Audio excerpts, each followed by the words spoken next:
And we back once again. This is the Pressbox Live. Hey man, right now we live on location, man. We in D-Town, man. At Boss Talk, man. We over here messing with Boss Talk, man. So first of all, shout out to Boss Talk. As you can see right now, we got a very special guest. Very special in the guest house today. Mr. Larry Hoover Jr. How you doing today, brother? Man, I'm doing all right. How y'all doing? Man, it's a blessing to be here. It's a blessing to have you with us. Thank you for joining us today. We've been seeing you a lot, man. You've been on tour, seems like. Yeah, what is that like? It feels like, man, it feels good to be able to advocate for my old man, you know, and that people interested in hearing what's going on with him that he still cared about. That's right. Larry Hoover and then Larry Hoover Jr. We're going to try to get into Junior a little bit. So tell us what it was like growing up in the Chi. Man, it was, man, the Chi was a beautiful place to grow up in. You know, it was, it had everything going on that went on in the big city, but you know, it was a good place. You had a lot of community and a lot of love. So yeah, it was all right. Now, I said I was gonna talk about you. This is about you. At what point did you realize my pop may be a little different than everybody else's pop? You know what? I don't know the exact age, but I noticed as a kid that, you know, people was always interested in when they found out my name. You know, it was one point when I was young, and I was like, so many people was saying, people would tell people like, that's little Larry right there, that I would tell them my mother's maiden name at the time, because I didn't know why. Yeah, it was, you know, that's little Larry, and I didn't know if that was a good thing or a bad thing. So at some point, I was telling people my name was my mother's maiden name. And that's what I wanted to hit on too, is just piggyback off what you were saying, like this. You said it was it chaos? Like how did it make you feel at that age? You know what I mean? Because you're a youngster, you really don't know. I mean, so basically, I didn't know what was what, who was who as a youngster. So, you know, I kind of kept it to myself. I accept the love when I seen that it was love being given, but at the same time, I didn't go brag and boast about it because I didn't know when I might run into a situation where it might not be love. I was noticing that he had people that loved him and cared about him and cared about the family, but also when I found out that, okay, this is on some for what was considered a gang situation, like, well, who was the other gang? And how do they feel about it? Yeah, how they gonna feel about the situation. So. Right on. Respect. Now, we know your pop's been gone for a minute. What are some of the memories you do have before he got locked up? It's not any. I was, you know, my mother was pregnant with me when he went to jail. Exactly. Yes, sir. Yeah. And how long has that been? I'm 48 now. So you mean to tell me almost 50? Almost 50. I'll be 49 this year. Yeah. Okay. So a part of your moving around now is for the application of his release. Right. Now, at what point did you realize that you were gaining momentum? Because it at some point it just took off, it seemed like. Around the time of the when we found out that the First Step Act applied to him, we've been fighting the whole time, and we had a lot of issues that we were fighting on, but they didn't really do anything. They kind of just pushed them out the way. But once the First Step Act was put into play, then some of his, you know, one of his co-defendants, once it worked for him, that means it's supposed to work for everybody. So now it's like, now it's on smash, it's on go at this point, and we just been pushing from there. What does that mean? Does that mean that some of the people on the case that are charged with the same thing he was charged with have been already released? Yeah, almost all of the guys that were on the case with him have been released. They all had the same charges, so like he said, it's retroactive. So everybody on the case with those charges should be released of those charges that they have. But with him, it's under the judge's discretion. I got you. So that's more of some government shit going on, some fear. I would want to say, do you believe that after being gone for 48 years, to have that type of mental fortitude, to still be in your right mind, that's a hell of a thing, I would say. How do you feel that he's been able to keep that mental fortitude?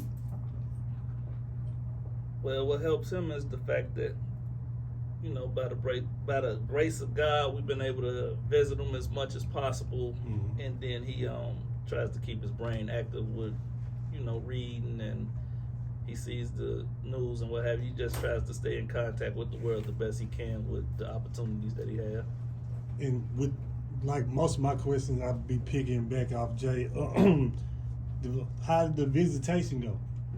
Is it possible, or? Well, the visitation is, you know, in a brick room through like a 2-3 inch thick glass, and you talk on the phone in a little bitty booth. The space that I'm sitting in is probably the size of the space that when I visit that you share with whoever goes there with you. So it's like walls right here, and it's maybe a little bit more. But then you have to sit here in this space, so maybe one person is up here, one person is back a little bit, and you hold the phone and y'all lean in together to the phone, because it used to be 2 phones, but 2 phones interfere with them determining which voices they're listening to when they do their recording. So now they made it 1 phone. And so every conversation that y'all have in there with you and your father is recorded, right? You can't visit if there's nobody there to monitor the calls. Wow. Damn, that's here, man. Where is he located at? He's located in Florence, Colorado, in the ADX. That's the Supermax, the Supermax. Yeah, that's the top prison in the country.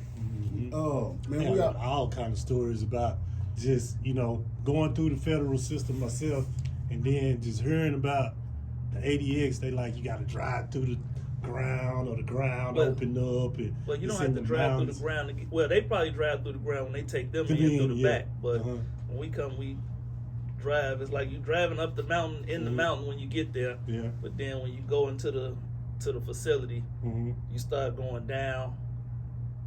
You go down like maybe a 20 feet steps. You go down to the basement. Then you walk like a football field, half a football field up under there before you go in the visiting room. You go through a couple steel doors. And has he always been there through his whole incarceration? Well, since the federal case, he started off while they were going to court. Of course, in the county. Yeah, or so something. he was in the federal what's the Durkison building in Chicago, and then he went to, I believe he was in Terry Hut for a short amount of time, but then they sent him to the ADX, and he's been there pretty much the whole time. Let me ask you this, because you have a father that the name holds so much weight, a prominent figure. What was it like, or what did you do to say, you know what, I gotta carve my own way in some fashion? Because instead of living up under that shadow, how did you say, I'm Junior, I'm doing this? You know, it was some of his guidance. Then it was kind of a natural thing. Like, I visited my father in jail the whole time. Who wants to live that life? You know what I mean? So I see some people want to walk in their parents' footsteps, regardless what their parents are doing. But you know, to actually go visit my father, to see him brought out in shackles for years and years. Like, even in the state prison, they used to bring him out in shackles before I would get to actually see him. Then you know, just to know that he's in jail and he hasn't been able to come home. You know, who wants to live that life? Then he, you know, as I got older, we always talked about being a part of society. Then he got into the thing where it was growth and development, and, you know, him breaking that down to me, and I just been an example of what growth and development is. I've been living my life like the life he was trying to give to the people that believed in him. Like, that was his outlook of where he was going and where he wanted people to go, because, you know, living his life is not really a life to live. Do you think it's unfair that it started out the GD, Gangster Disciple, but that GD is growth and development? Right. And it seems like every time they bring up your father, they don't want to talk about the growth and development. It's always sticking to some shit 40 years ago, and we never nobody changed. Right. Or you don't grow. But at the same time, though, growth and development is a popular phrase that you can see all over people using. Well, you see growth and development all over the world. When you research growth and development on the internet, you're gonna see all type of companies and corporations calling themselves growth and development, but coming from him, it's not accepted, and that's what his legacy should be. They want to make his legacy be the legacy over the stigma that they gave him, and some of the things that he did do, but they don't want to talk about other things that he did, the changes that he made, and all the good things that he did, his inputs to society. They just want to leave it as he's the main man for evil in the world, almost as if just off of what we look at, this is probably the most feared black man in America ever.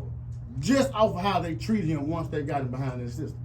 Hey, well, he does have 5 to 6 life sentences for a non-violent drug case, and other guys have been released for this same case, but with him, okay, they didn't get that type of time. They even had less time than him, the other people on the case, but he had 5 to 6 life sentences. Same charges, though. Yeah, that's cold. Switch the subject a little bit. Yeah. I'm looking at you, I'm saying, you told me how old you was. You look like you're in good shape. I was reading some shit. How you get to be a vegetarian? He a vegetarian. I'm part-time. So I was for 3 years, but that's why he did. He doing his research on you. You know what? I had a few people around me that were doing it, and I was taking part in Lent one year, and during Lent I said I wasn't gonna eat meat during the week. So during the week I didn't eat meat. Then on Friday I ate fish. Then I noticed like I'm alright without the meat. Mm-hmm. So I just, kind of went from there. But like my buddy GLC, he had been vegan, and then my wife's cousin, she was doing it. It's like, I'm gonna try this because I feel like it was healthier for you. I read all the stuff about just the different disease and what have you that come with meat and animal products. Gotcha. Gotcha. Just to kind of fast forward back a little bit, what age was it when you went to visitation, and because you said he'd been locked up your entire life, right? Mm-hmm. So by what age did you start, were you able to physically go to it and know like, dang, my dad locked up, you know what I mean? You know what, I think I done said a bunch of different ages, but I'm confused on what age was the exact age when I realized that this is not the schoolhouse, this is not the zoo, which was like a joke, but that this is jail. So just a young kid. I want to say maybe by 10, 8, 10, you know what I mean? I probably realized. And at that age, I wanted to be a lawyer so I could help my father come home. And ironically, I'm out here advocating for him the best I can. I'm not a lawyer, but I'm right, putting in them hours, putting that work in, definitely getting the word out that it's a grave injustice that took place, man, with the brother, man. So you got I don't want to say team, but you got some people, man, fighting with you and for you. How did that come about to get these people, some of the powerful influencers behind you? So, when you say some of the powerful influences, like we can talk about Jay Prince, who's been like family for years. We were doing promotions, and we met Jay Prince years ago when the Ghetto Boys were the biggest group ever, you know what I mean? And the relationship just stayed from there, and it just grew into a real relationship. They were the first people we were doing business with to, man, this is family now. Mm-hmm. With the name Larry Hoover and who you hear Larry Hoover is, that's one of the benefits of being that you get to meet people and people interested in meeting you. So you meet people, you tell them the story, you let them hear the real of what it is, because they hear a lot of just how the media portrays them and how the government portrays them, but you get to meet people, you get to tell people how it is. Then Kanye came from the city, so he grew up around, he seen Gangsta Disciple, he seen growth and development, he had people around him that's really involved. Yeah, that's really involved, from GDs to Vice Lords to BDs to, Stones to everything. So he knew who my father was, and he kind of understood what was going on. He seen the peace that he made in the city when he was younger, and he felt like he had an opportunity where he could actually help and do something, and he just made that effort and gave a hand, and man, I appreciate him for that. I feel blessed that I could get some people to come in, and along with that, that brought a lot of awareness, which brought a Right bunch on. of other people on the board to just keep preaching about the awareness and stay in tune, so they don't just bury the situation like it never really happened. That's right. Because I remember when Kanye, when it first started, before it started, I was, man, Kanye is on some, before he started, Kanye is on some bullshit. But then when he made that push, I'm like, well, damn, I got the chill on Yeager. He doing Now something. tell him what you said, I man. forgot. Shit. Kanye folk. Tell him what you told me. Yeah, that's what he did. He in my DM. He like Kanye folk, man. I'm like, man, Last thing I got, man. You know what I'm saying? To the brother is. Yeah. Of course, we got Larry Hoover Jr. You got any other siblings? Yeah. I have a couple brothers. Okay. Yeah. That's another Larry. Then my mother's son. So my oldest brother, who was raised by my father, but was just in the house with him. Right. He's the only one that actually got to live with my father. You know what I mean? He talked about how he would eat a pack of hot dogs, and my brother would eat a pack of hot dogs as a little kid. And of course, he's a big guy now.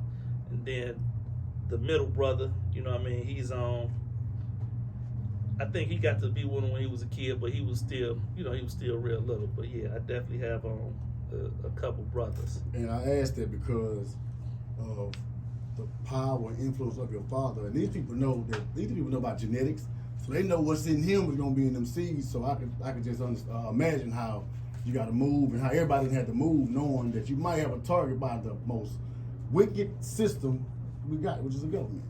Hey, I've been living my life the way that he wanted me to live my life, and I understand that I may be targeted and what have you. So, and even if I'm not targeted, I'm in fear of being targeted. So I got to move and do things a certain type of way.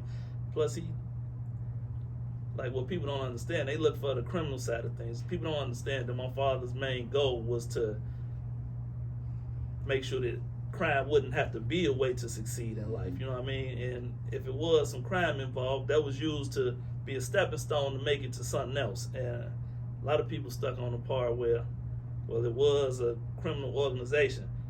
At one point it was, but it was also the fact that he knew that it was a large criminal organization in Chicago that got into politics and got into running the city and to make things happen for the people that was with them. Because, crime comes in poor communities and poor folks trying to figure out a way to survive.